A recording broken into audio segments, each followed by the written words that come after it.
Hi everybody, it's Dr. Elam. In this unit we'll be looking at Renaissance literature, specifically a play by Shakespeare, Julius Caesar, and some poetry, selections of poetry from the American poet Anne Bradstreet and English poets including George Herbert and John Donne.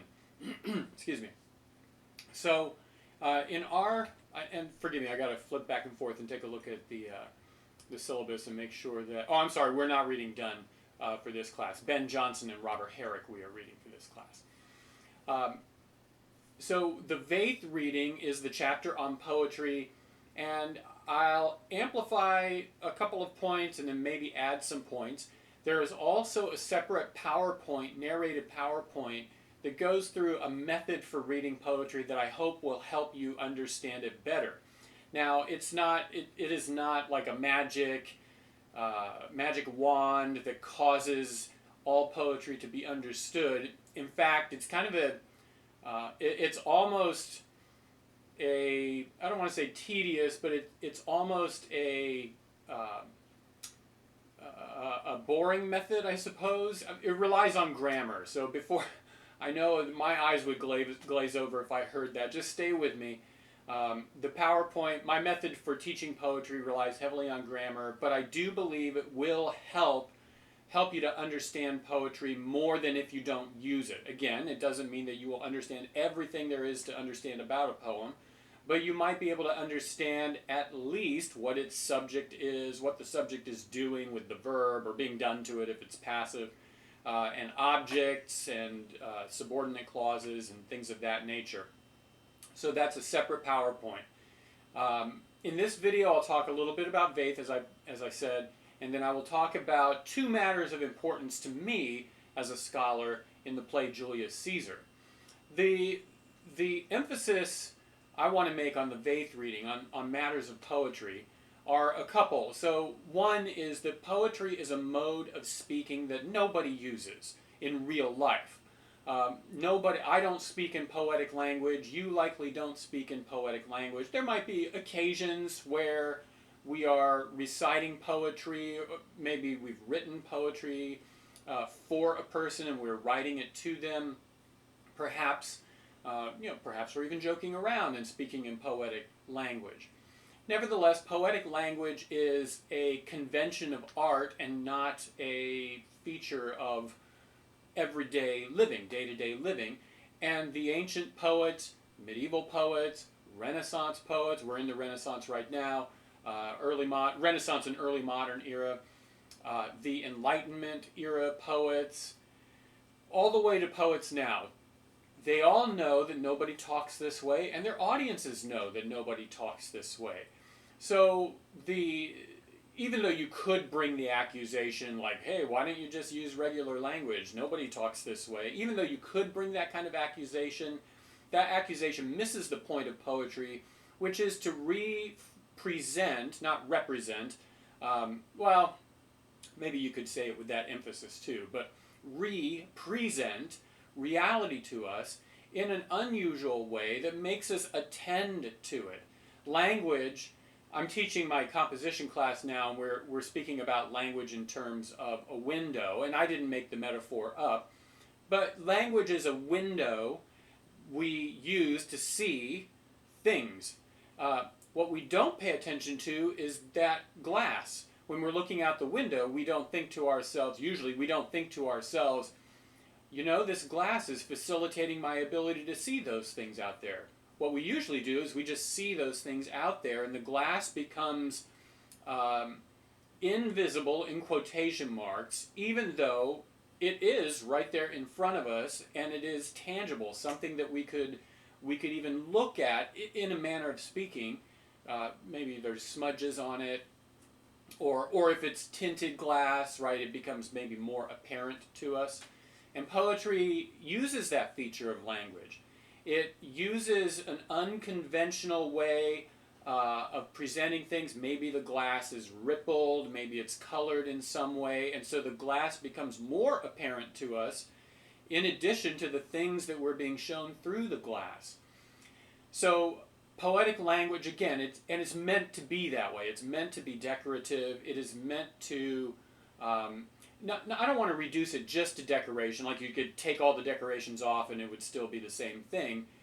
Part of what poetry, part of what poetry does, is offer decoration. So poetry is not just a plate, and we have meaning on the plate, and we just serve up the meaning, and people take the meaning and they throw the plate away. Poetry Poetry is meaning. If you present something in poetic language, that's a meaningful choice. If you choose to rhyme your poetry, that's another meaningful choice. It may mean different things to different poets, but it's still meaningful. And even poets who don't consciously put effort into choosing their form still mean through their form, whether they intended or not. And even those poets who intentionally decide that they're not going to think about form create meaning in such a decision, and oftentimes meaning in ways they don't intend again. Now, I'm not saying that no writer intends anything, nor am I saying that intent is not to be paid attention to when we approach writing. We should. We should just realize that intention is only one facet of meaning, and sometimes intention and meaning don't go hand in hand. And you can see this, kind of a mundane example would be if you sent a note to somebody, an email or text message or something along those lines, and you send it to a person and they misinterpret what you intended. That's an example of meaning disconnected from intention. Your text meant something to them, it had meaning, and the person on the other end, presumably an intelligent person who's not a dolt or a blithering idiot or whatever, that person saw the text message and was able to gather from it meaning, and occasionally that meaning is disconnected from your intent. More often than not, meaning and intent go hand in hand, and there's not a problem. It usually doesn't stop us. But again, sometimes the intent and meaning are not quite connected in the ways we would like them to be. We also don't want to say when we are analyzing poetry that we can make it mean anything we want. That too is a mistake. Readers who arbitrarily say, "Oh, it just means this to me," are still drawing from something in the text that is projecting meaning to them, and that's in the text. That's not in the reader completely. Now, readers react to texts they receive. Readers have components about themselves that react in certain ways to meaning that is presented to them. So I also want you to be aware that the reader is still an important part of the transmission of meaning.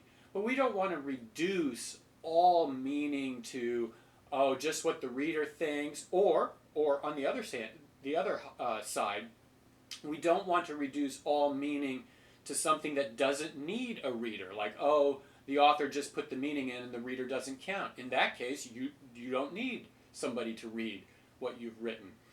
It's a complex issue. The other point I would like to make about poetry for the early modern period in English literature, Renaissance sometimes we call it, is that, and I alluded to this earlier in the video, Renaissance and early modern poets, and poets still do this today, although maybe less often now, rely heavily on grammar. So if you can figure out the subject of a sentence, the verb of a sentence, the object, sometimes there aren't objects if the verb is intransitive, right? Like I run. We don't need an object for that. Maybe in some cases we can add an object, but for the most part we don't. So a subject and a verb, or a subject and a predicate. This is not a lesson on strict grammar, but just a point to keep grammar in mind if you find yourself wandering, or maybe not even wandering, but if you find yourself stopped by the poetry because you do not know what it is doing or saying, look at the grammar. The PowerPoint that I have below will facilitate that. Now, as far as Julius Caesar goes, let's switch our discussion to Julius Caesar. I mentioned that I want to focus on two matters. Shakespeare is so widely read, and there's so much scholarship on Shakespeare that it is, in your professor's opinion, it is nearly impossible to say anything new, to say anything that hasn't already been said about Shakespeare. So the 2 points that I'm bringing up are not necessarily new points, but I'll tell you as a scholar, I haven't seen a lot of discussion about them in my circles, although maybe there is some scholarship about such matters. I'd be surprised if there weren't. The two matters are dreaming and sleeping, and maybe even more sleeping than sleeping and dreaming. So anytime somebody mentions dreams, or anytime somebody mentions sleep, I think that's something that Shakespeare wants to emphasize in the play. It is not the only thing he wants to emphasize, but it is a major force in shaping meaning in the play. The second matter I think that we should pay attention to is the crowd and the power of the crowd. One aspect of the crowd is its power, and another aspect of the crowd is its passivity, right? Its ability to be manipulated.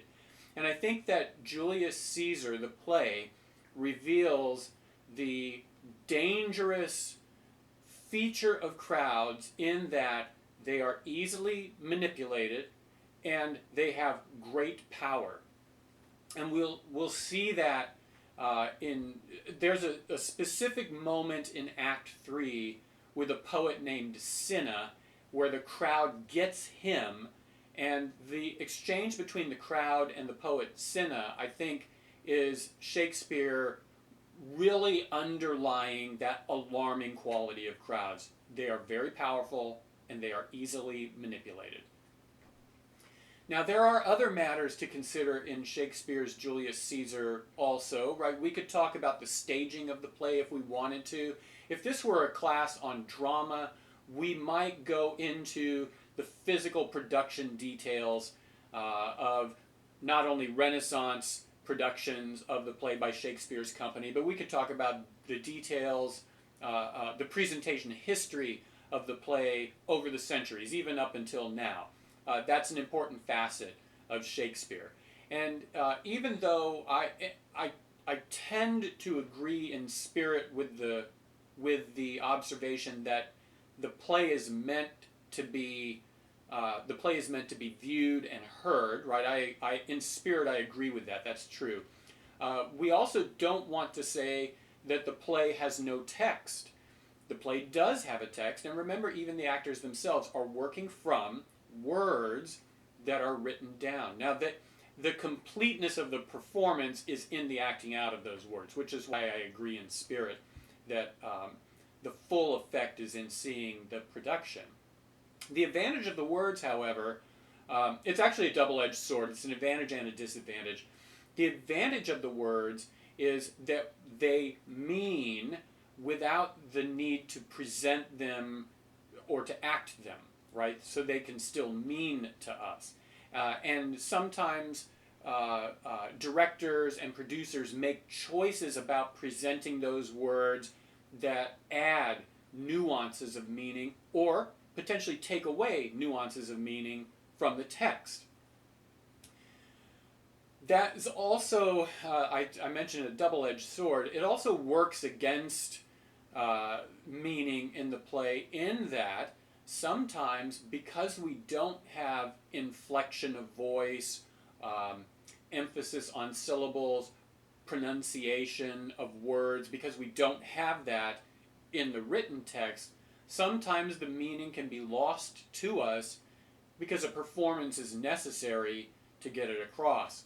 For instance, it may seem like, Caesar may seem like he is a um, kind of a blustering, buffoonish type of character in Shakespeare's play. However, an actor could turn that Caesar into a really dynamic and bold individual who is sympathetically flawed instead of a goofball who is just like stumbling along on stage. And I've seen both of those kinds of presentations of Julius Caesar, that character Julius Caesar in the play. So, again, the the text is still there. It still means to us, and the overall meaning is not lost on us. Right? There is no question that there is a conspiracy against Julius Caesar. It doesn't matter how it's performed or not performed. That's clear in the text. We're reading the text now. You are welcome to find productions of the play Julius Caesar. I'll try and include a link also maybe to a production that I like in particular. You're not obligated to watch it if you don't want to, but if you're interested, I think that would be okay. Also beware. Don't use the play in place of the text, because our test material, our quiz material, may draw from something that a director decides to cut. For instance, Regent University put on Julius Caesar as a play, I believe it was a year and a half ago, and it was a heavily abridged version. The entire performance took only, I think it was like an hour and a half or something like that, 2 hours. It wasn't very long. For those of you who have performed Shakespearean plays, it's like, oh my goodness, just an hour and a half, or have watched those plays. It was an abridged version, and there were scenes that the director felt were not necessary to her emphasis on Julius Caesar. So she made some cutting decisions and presented still what I thought was a good play that portrayed important matters in Julius Caesar, but it also cut out some important matters. For instance, my emphasis on sleep and dreaming was almost totally cut from the version. The dreaming stuff was there. The importance of Caesar's dream was still there. But the sleeping servants, that was cut, and I think that's an important matter in the play. But, again, the basic action was there. So, what do we do with this, right? If you find other matters in Julius Caesar that seem important to you, that's okay. What do we do with these? I would say, so I won't exhaustively explain every detail in the play, but I would point out that at the beginning, when you have this really, it almost seems like an odd, out of place scene between the cobbler, right, a person who repairs shoes, and the two Roman officials. That first moment, that's how the play starts. We never see those characters again. We hear about the two Roman officials briefly a little later, but they never really figure into the action. But that is the framework through which, or the doorway, I suppose, through which we are entering the play, and that doorway has to do with this everyday worker, everyday worker saying, who's a cobbler, shoemaker, saying, I repair souls. And that's a pun, it's a play on words. Even in the Renaissance, it's a play on words. Soul meaning the sole of your shoe, S-O-L-E for us, our modern spelling, and S-O-U-L, the soul that is inside the physical body, or connected to the physical body in some way. So that punning play on words is showing the audience, oh my goodness, the common person has effect on the soul of those in positions of power. They can repair the soul. They have effect on the soul. So that right away, the crowd becomes an important matter. the matter of sleeping and dreaming can be seen, I think, especially important in Brutus's servants when they sleep. When Brutus says something like, "Are my servants sleeping? Are they asleep or are they awake?" or he observes them sleeping in some way, pay attention to the words that Brutus uses when he talks about his servants sleeping.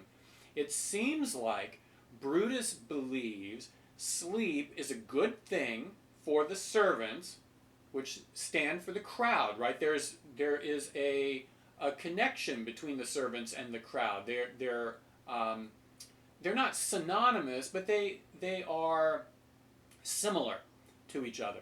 So what Brutus says about sleeping in the context of his servants, I think is important. In fact, I would argue, and I don't think I'm alone, I'm not aware of other arguments, but I'd be surprised if they're not out there. I would argue that Brutus believes himself to be the only person who can stand in the gap for the sleeping crowd. The crowd should be asleep while Brutus is the one who agonizes over the decisions of state. And I don't think that Brutus the character is saying the crowd, they're a bunch of blind idiots. I don't think that would be his position. Maybe Cassius would say that, but I don't think Brutus would say that. And I think that Brutus sees the population, this is via his words about his sleeping servants, I think that Brutus sees the population as maybe not up to the task of making the right moral decisions for the nation. Now, of course, the problem with that is that Brutus himself is deceived by crowds. When the conspirators come and recruit Brutus to their cause, it looks like they're manipulating him. In fact, we get little dialogue points between the conspirators that suggest they know how to manipulate him. They know what buttons to press to get him on their side, and many scholars, readers, you don't even have to be a scholar, readers feel a kind of sympathy for Brutus being manipulated in that way. And that again shows the power of crowds, the power of groups of people. Now the conspirators have a plan, whereas the crowd doesn't have a plan. One of the famous scenes in Julius Caesar is the two speeches given to the crowd, the first by Brutus and the second by Mark Antony, and there we see just how easy it is to get the crowd to believe one thing and shortly after another thing. Now, there's another complication in the play Julius Caesar. I think it's important to be mindful of it. You don't have to go necessarily and research this. You could if you wanted to. But this complication is Shakespeare's source material. So, anytime you read a Shakespearean play or an Elizabethan drama or any drama, we need to be mindful of the social context in which it was given so that we can, that is, be mindful that the play may not really be about the historical matter, mainly about the historical matter it seems to present, and it might be more about contemporary matters. Think about modern productions of Shakespeare, if you've seen them. If you haven't, then just go with me on this. Modern productions of Shakespeare often present Shakespeare in a way that highlights current concerns, in a way that highlights contemporary matters, not contemporary to Shakespeare, but contemporary to the audience. Now, I know that that's reproduction, right? Putting on the production of a play that's already written. But even if we think about modern plays that are being written now, they could be teleplays also, right? Television shows, or screenplays, movies. In those plays, we often find historical events presented with an emphasis on contemporary matters, right? Matters that matter, things that matter, to the audience. If you have seen maybe movies about King Arthur, the feature King Arthur, even Monty Python and the Holy Grail or something like that, if you've seen those movies, they are less about medieval times and more about modern concerns presented through a medieval lens. Sorry, I had to pause for a second. So the complicating factor is, what is Shakespeare focusing on? Presentation of an historical idea, historical event, historical thing, or something contemporary to him, something about the late reign of Queen Elizabeth I. So that's something to keep in mind, and you could look in the textual notes and find perhaps discussion of those matters. They're not things that I necessarily focus on for this class, but they can be interesting. And the complex part is that Shakespeare doesn't really seem to be innovating on his source material. So if you've ever read Plutarch's Parallel Lives or Plutarch's Moralia or something, it depends on the translation you have or whatever, Plutarch, if you read Plutarch, his discussion of Brutus and Julius Caesar has all of this material in it. It's hard to identify something in the Shakespearean play that Shakespeare put in there that we could say, oh, there's Shakespeare doing the late Renaissance Elizabethan concern. Even the poet Cinna, that little moment at the end of Act 3, even that is presented in Plutarch. It's in the ancient material. So, if perhaps most of you, if not all of you, were not even thinking about that, I just want you to be aware that in this particular play, Shakespeare is not really being that innovative with his source material. He's not changing his source material that much. He might be innovating, however, with the words he chooses to present that source material. The poet Cinna is confronting the crowd. Maybe the words between the crowd and Cinna the poet are adjusted by Shakespeare a little bit. But that event, when you get to it, I don't want to spoil it, but when you get to it, you'll probably go, what? The crowd's doing that? That event, according to Plutarch, really did happen. All right. Now, before we go, I just want to point out a couple of other matters that I will ask you on the test. This will be on the test for sure. Shakespeare breaks Aristotelian conventions, classical drama conventions. Sometimes these are called Aristotelian unities, and the idea is that it is said that Aristotle believes that these characterize the ideal play. So having read Aristotle multiple times, I can tell you that Aristotle does talk about these things, but he doesn't theorize about them in the way that a lot of modern scholars theorize about him, right?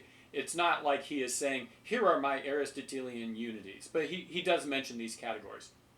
So it's important to know that in the classical era, the things that seemed to be privileged were unity of time.